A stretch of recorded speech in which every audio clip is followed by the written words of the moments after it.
Bonjour à tous et bienvenue au 6e épisode du podcast Les interviews d'Elena. Au long de cette année scolaire 2023-2024, je réaliserai une interview par mois où l'on parlera sur des sujets divers, notamment l'apprentissage de langue, la culture et l'art. Aujourd'hui, notre podcast va être très spécial car nous avons le plaisir de recevoir au micro Aline Duré, auteure et professeure de français dans la région de Nantes. Bonjour Aline. Bonjour Elena, bonjour à tous. Merci infiniment d'avoir accepté notre invitation. J'ai hâte de partager ces moments privilégiés avec toi et mes élèves. Je passe maintenant la parole à Ima qui va vous poser la première question. Merci. Como je dis d'avant, je suis Imma. Ma première question, c'est pourriez-vous vous présenter? Bonjour Ima, donc oui, je peux me présenter. Alors si jamais je parle trop vite, parce que même en classe, j'ai tendance à parler très très vite, il faut me dire de ralentir. Et si vous voulez que je trouve des mots plus simples, il ne faut pas hésiter à me le dire aussi pour que ce soit facile à comprendre par tous. Est-ce que là, tout le monde me comprend bien ou je parle trop vite? Bien. Bien. Oh, vous avez un super niveau, alors vous êtes prêts pour venir en France. Donc, pour la question, la présentation, eh bien, donc je suis Aline Duret, j'ai 48 ans. Je vais commencer par mon métier. Oui, je suis enseignante depuis 24 ans. Donc, ça fait 24 ans en lycée, c'est-à-dire que j'ai des classes de seconde et de première. Je leur fais passer le bac de français. Enfin, j'essaye de leur faire passer le bac de français, puisque les étudiants français ne sont pas très, très fans de lecture. On a de plus en plus de mal à faire lire des livres épais comme ceux-là. Là, ça leur prend une année pour lire un livre épais comme ça. Non, je plaisante, mais ça devient de plus en plus dur de faire lire les élèves aujourd'hui. Depuis 8 ans, je suis aussi écrivain. On dit écrivaine quand on emploie le féminin, auteur ou autrice. Moi, j'ai une petite préférence pour l'appellation autrice, puisque à l'origine, on employait le mot autrice. Après, ce sont les hommes qui ont simplifié le mot en n'utilisant plus que le masculin auteur. Et aujourd'hui, le mot autrice revient en force. Donc, je tiens en fait à ce mot en fait d'autrice. Donc, je suis autrice depuis à peu près 7 ans, 7-8 ans. J'ai toujours écrit. J'ai toujours aimé les livres. Depuis que je suis toute petite, je les mangeais même, je les portais à ma bouche, comme tout le monde, je suppose. Et je me souviens que mes parents sont d'un milieu ouvrier et acheter un livre à la maison, c'était pas courant puisque voilà, ça coûtait quand même très cher. Enfin, ça coûtait cher, c'est ce que je pensais moi en tout cas, donc je n'osais pas trop demander des livres. J'ai fait des études par la suite en faculté de lettres, donc là du coup j'ai dû lire beaucoup de livres. Et puis, je me suis dirigée vers le métier d'enseignante en littérature. Mais je précise que ce n'est pas le métier que j'aurais préféré faire si je n'avais pas eu ces problèmes de vue. Parce que là, je ne vous vois pas à l'écran, c'est ce que je disais tout à l'heure. Je vois monsieur, madame, je crois, à gauche. Puis après, les autres, vous êtes dans le flou artistique. Mais j'aurais été gendarme. Voilà, c'est le métier que je voulais faire. C'est mon métier de cœur. Mais j'adore mon métier de professeur de français. Voilà. Et est-ce que je réponds bien à votre question? Oui. Ça va, Ima? Est-ce que tout était clair? Oui, c'était clair? Oui. Vous avez compris tous les mots? Oui. D'accord. Bonjour, je suis Nathalie. Mais Bonjour Nathalie. vraiment, c'est Natalia, mais nous sommes en parlant le français, donc je suis Nathalie. Et est-ce que vous avez trouvé un équilibre entre votre vie personnelle et votre vie professionnelle? Lorsqu'il s'édère, comment est-ce que vous le rétablissez? Oui, alors l'équilibre. Alors j'ai pris, je ne sais pas si ça existe, je pense qu'en Espagne ça existe aussi, mais je ne travaille pas, je ne suis pas enseignante toute la semaine, c'est-à-dire qu'il y a des jours dans la semaine que je consacre à mon métier d'auteur. parce que quand on est professeur, eh bien, on pense tout le temps aux copies des élèves, aux cours qu'on va faire. Donc, il est un peu important d'avoir une journée dans la semaine où on ne pense pas du tout à l'école, mais on pense à ses livres. Donc moi, par exemple, c'est souvent le lundi, voire le vendredi, où je me consacre que à mon métier d'autrice. Et puis le reste du temps, je suis professeure. Alors le métier d'autrice, oui, il prend beaucoup de temps sur la vie personnelle. Mon conjoint est en bas, il entend ce qu'on dit. Mais par exemple, quand je vais me coucher, je pense encore à mes romans. Parfois, quand on part en vacances, je parle toujours de mes personnages.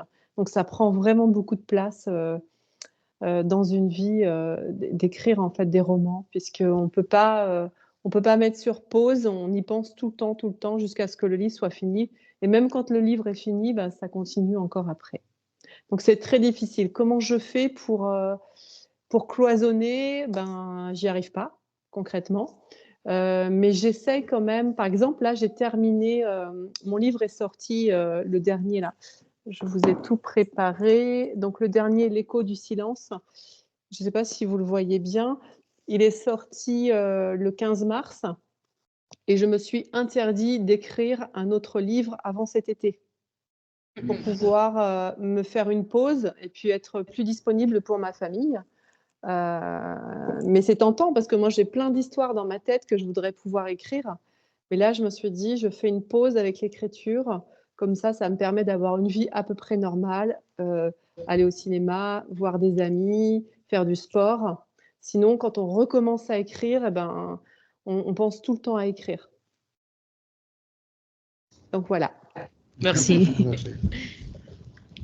Salut, je suis Romina. Mon question est comment est-ce que votre déficience visuelle affecte votre travail d'enseignante?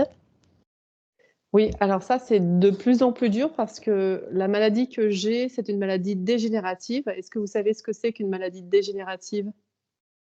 Oui. Ouais. Donc pour moi, c'est de plus en plus grave et ça impacte mon travail de plus en plus.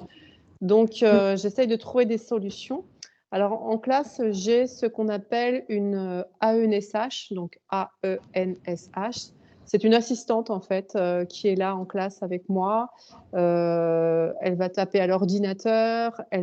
Quand il y a un élève qui lève la main au deuxième rang ou au fond de la classe, elle me dit, Aline, il y a, je ne sais pas moi, Nathalie qui lève la main au troisième rang. Et du coup, ça me permet d'interagir avec les élèves. Sinon, moi, mes élèves, ils ne sont pas assis comme dans une classe normale par rang. En fait, j'ai fait des îlots de 4 élèves comme ça dans la classe. Il y en a un petit peu partout. Et comme ça, je circule entre les îlots pour pouvoir venir voir les élèves. Sinon, je leur demande d'être extrêmement silencieux parce que comme je ne vois pas, je me fie aux oreilles, à l'écoute. Et donc, j'aime bien que la classe soit posée, calme. Et forcément, il y a des moments où ils discutent entre eux, mais quand je fais cours, quand je veux qu'ils m'écoutent, en général, les élèves, ils sont plutôt sympas. Je leur explique en début d'année ma maladie. Je leur explique les besoins que j'ai. Par exemple, ils doivent écrire avec un gros stylo noir sur leur copie et ils sont vraiment pas très compréhensifs. En général, ça se passe bien. Bon, dans les couloirs, évidemment, je ne les reconnais pas, mais ils le savent. Dans la rue, je ne les reconnais pas et tant mieux pour eux. Comme ça évite que je fasse des remarques à leurs parents. Mais non, vraiment, ils sont... Après, moi, c'est des adolescents. Ils ont 15, 16, 17 ans. Donc, ils sont en âge de comprendre ce que c'est que le handicap et la maladie. Merci. Très bien. Très intéressant. Bonjour, je suis Sheila. Bonjour Sheila. Bonjour. Quelles techniques employez-vous pour vous concentrer et trouver l'inspiration? Alors, pour me concentrer, j'ai la chance d'habiter une très belle maison. Alors, je vais vous montrer si vous voulez. Je vais essayer de ne pas faire trop de bêtises. Alors, je ne sais pas si vous allez voir, mais ça, c'est le bureau dans lequel je suis. Tac, tac, tac. Je sais pas. Voilà, là, j'ai une super vue par la fenêtre. Je ne sais pas si vous voyez bien. C'est génial. Ouais. Donc là, ça, c'est mon grand bureau qui est ouvert sur la nature. Et pour moi, il n'y a pas d'inspiration s'il n'y a pas de nature. Donc souvent, je vais marcher dans la nature ou je m'installe à mon bureau et puis je rêve. J'écoute beaucoup les informations, notamment le journal télévisé, puisque mes romans, moi, ce sont des romans policiers. Et donc, souvent, j'écoute ou je découpe des petits papiers dans la presse que je range dans une boîte. Et puis, et je m'en sers après tous mes romans que j'ai ici. Eh bien, les idées, je les ai prises dans la presse, dans les journaux. Je ne sais pas si vous avez une connaissance de la littérature française, et notamment au XIXe siècle, Victor Hugo, Stendhal, Zola. Vous connaissez ces auteurs? Ouais. Un peu. Un petit peu, oui. Ouais. Eh bien, par exemple, que ce soit Maupassant ou Zola ou Stendhal, eh bien, ils s'inspiraient de la presse. Et donc, après, ils en faisaient des romans. Donc, moi, j'ai à peu près la même technique. Je me dis, il n'y a pas besoin d'inventer. Il y a déjà plein d'horreurs dans la vie de tous les jours qu'on peut après utiliser comme source d'inspiration. Donc, Merci. voilà. Parfait.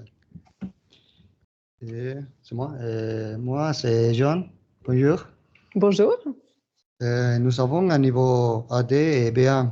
Est-ce que nous pouvons lire votre roman Un voisin d'enfer? Oui, tout à fait. Alors, là, je vous présente ce que j'ai écrit avant. Donc là, vous en avez un, c'est Les ombres de l'herbe. Alors, ça se lit assez facilement. Celui-ci, il est assez petit. Les autres, il faut vraiment avoir un bon niveau pour les lire. En revanche, Un voisin d'enfer, il a été conçu justement pour les gens qui sont en apprentissage de la langue. À l'arrière, enfin moi je ne peux pas vous le lire, mais c'est marqué FLE. FLE, c'est français langue étrangère. Et donc le vocabulaire est volontairement simplifié, les phrases sont assez courtes et il est fait pour les personnes qui n'aiment pas lire les romans trop épais et qui souhaitent aborder la langue française en toute simplicité. Et en plus, il est très drôle. Alors ça finit très très mal, mais il est très drôle. Est-ce que vous connaissez l'histoire? Non, non encore. Alors, en deux lignes, si j'ai un petit peu de temps. Ça se passe dans un petit quartier. Alors, vous avez un petit dessin, je ne sais pas si vous le voyez dans le livre. On a, à côté de chez moi, on a une petite impasse, c'est-à-dire une petite rue qui s'appelle Impasse de l'Enfer. Donc, le nom vous indique déjà, mais elle existe vraiment, hein. Le nom vous indique voilà, que c'est prédestiné au crime, au meurtre. Et donc, c'est tout un quartier de personnes âgées. Alors, on les appelle des petits papis-mamies. Ils ont l'air inoffensifs, mais en fait, ils ne sont pas si inoffensifs que ça, puisqu'ils voient arriver un jour dans leur quartier un jeune. Alors, il appelle le jeune con. Alors, jeune con, un con, ça s'écrit C-O-N, c'est une insulte, hein, c'est un gros mot en français. Vous le connaissez? Non. Non, vous ne connaissez pas ce gros mot? Non. Ah, je vous aurais appris un gros mot ce soir, c'est génial. Voilà, donc quand on n'aime pas quelqu'un, on lui dit « Ah, tais-toi, petit con », par exemple. Bon, bref, les personnes âgées voient arriver dans leur quartier ce jeune qui arrive avec sa moto. Donc, il a fait vrombir. Alors, vrombir, ça veut dire il fait du bruit, en fait, exprès sous leur fenêtre à 4 heures du matin. Il a des chiens dans le jardin qui aboient. Enfin, bref, la cohabitation entre les personnes âgées et le jeune se passe très, très mal. Et les personnes âgées sont décidées à le faire partir du quartier, mort ou vif. Vous voyez? Ouais. Voilà. Donc, au début de l'histoire, c'est assez drôle parce qu'on voit comment la tension, elle monte, comment les personnes âgées sont en train d'essayer de trouver des solutions pour le faire partir de manière tout à fait légale. Et puis, à un moment donné, ils n'en peuvent plus et là, ils décident de passer à l'action. Ok. Voilà. Donc, c'est très, très drôle. Et là, vous allez apprendre plein de gros mots français. Donc oui, vous pouvez tout à fait le lire. Et si jamais vous le lisez, j'aimerais bien que vous me fassiez un petit retour, soit sous format vidéo, soit sous format écrit. Ça serait sympa. Très bonne idée. Peut-être la lecture pour l'année prochaine. Oui, ouais. Non, mais ça se lit vite. Il n'y a pas beaucoup de pages. Ici, en France, on parle plutôt de nouvelles plutôt que de romans parce que c'est pas très épais. Hein. Ça se lit en 1 heure pour un Français qui maîtrise déjà la langue. Et pour vous, je pense que vous en avez pour 3 heures. Ah bon? Mais Ouais, c'est vrai vraiment. que C'est abordable. Aline, Ouais, quand mais il est fin, hein. Vraiment. C'est une Ouais. lecture, Quand c'est une on a- lecture très courte. tu m'entends, Aline? Quand on a commencé à y penser, à donner ce livre, c'est vrai qu'il nous reste 3 semaines de cours. Mm. Donc c'est un peu difficile, mais ensuite les étudiants au mois de juin, juillet, août n'ont pas de français, donc c'est un bon livre de vacances en fait. Oui. C'est une bonne idée de vacances. C'est vrai, oui. Tout à fait. Après, vous pouvez me contacter sur les réseaux sociaux. Si vous tapez Aline Duret, auteur, avec un E cette fois-ci, eh bien, vous me trouverez et puis je répondrai à chacun d'entre vous en français, bien sûr. Ouais. Parfait. Et bonjour, je suis Bonjour. Laura. Et ma question, c'est parmi tous vos personnages, lequel est votre préféré et pourquoi? Alors, sans hésitation, donc dans tous mes livres, en fait, j'ai 5 romans, mais 4 romans où c'est les mêmes personnages qui interviennent. Donc, c'est les gendarmes, puisque vous l'avez compris, je rêvais d'être gendarme. Donc, mes héros, ce sont les gendarmes. Donc, dans ces 4 livres, c'est les mêmes personnages. On a 2 gendarmes qui s'appellent Simon et Adrien. Alors, c'est marrant parce que c'est amusant au début. Dans le premier livre, mon préféré, c'était Simon. C'était un beau brun avec des yeux bleus, enfin vraiment très charmant.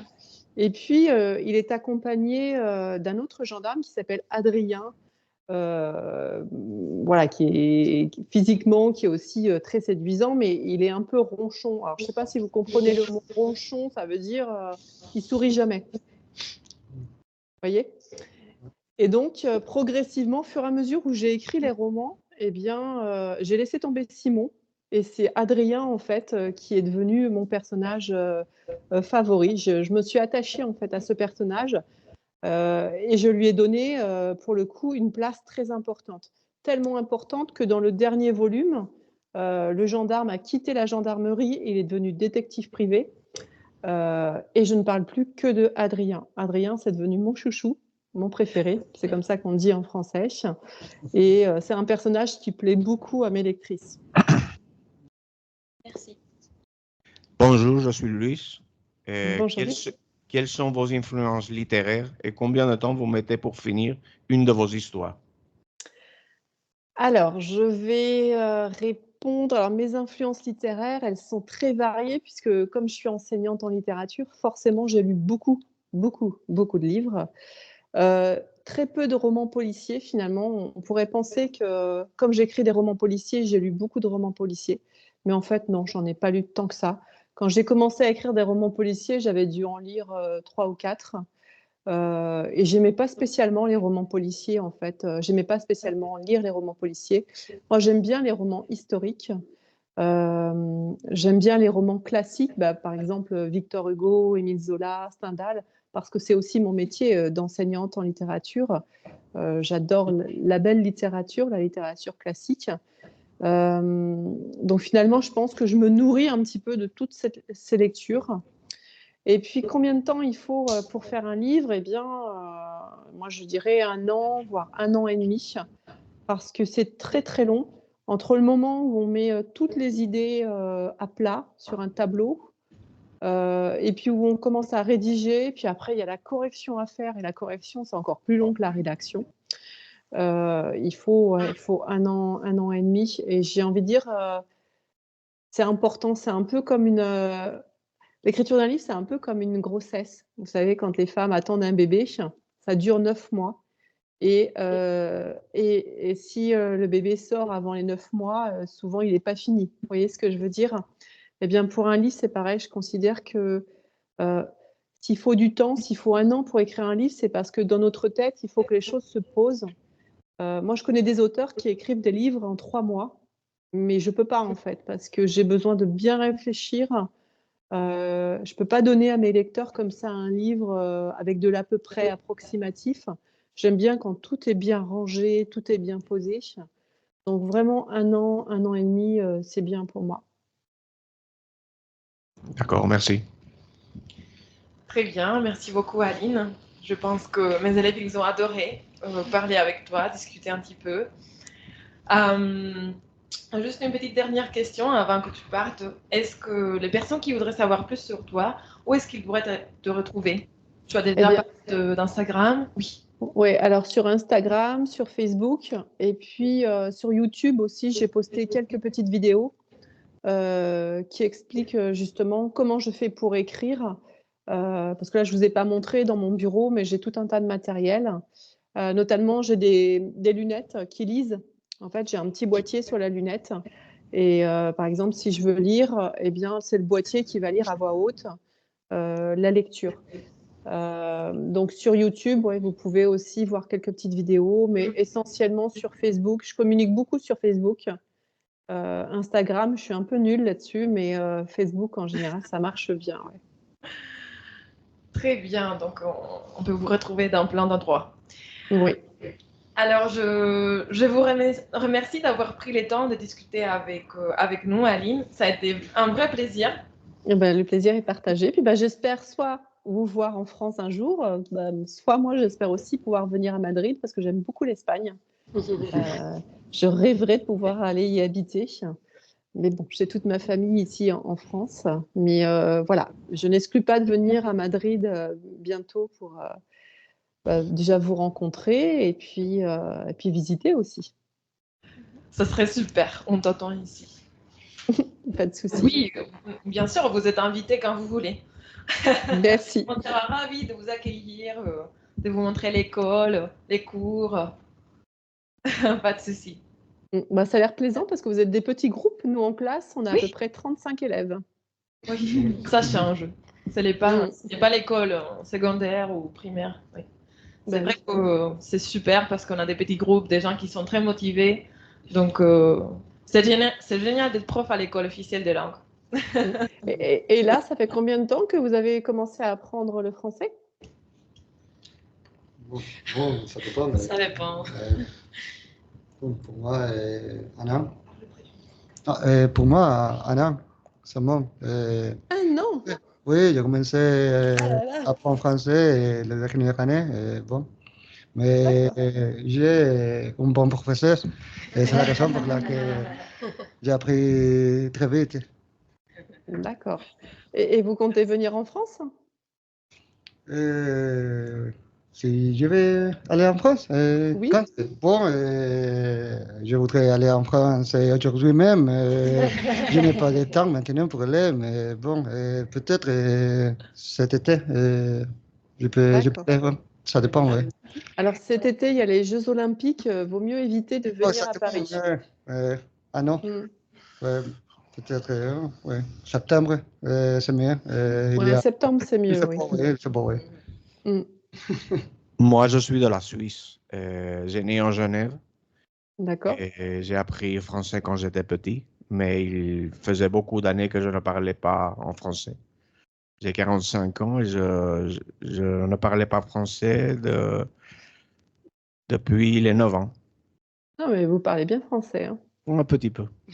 Non, c'est bien. Un petit peu. Super, très bien. Si vous avez d'autres questions, c'est le moment. Sinon, c'est bien. D'accord. Donc, jusqu'ici, notre podcast d'aujourd'hui. Si cet épisode vous a plu et que vous souhaitez continuer à explorer les fascinants mondes de langue avec nous, abonnez-vous à notre podcast. N'hésitez pas à liker cet épisode ou à laisser un petit commentaire sur iVoox. Ça nous fera chaud au cœur. À bientôt dans les prochains épisodes. Au revoir. Au revoir. À bientôt. Merci beaucoup.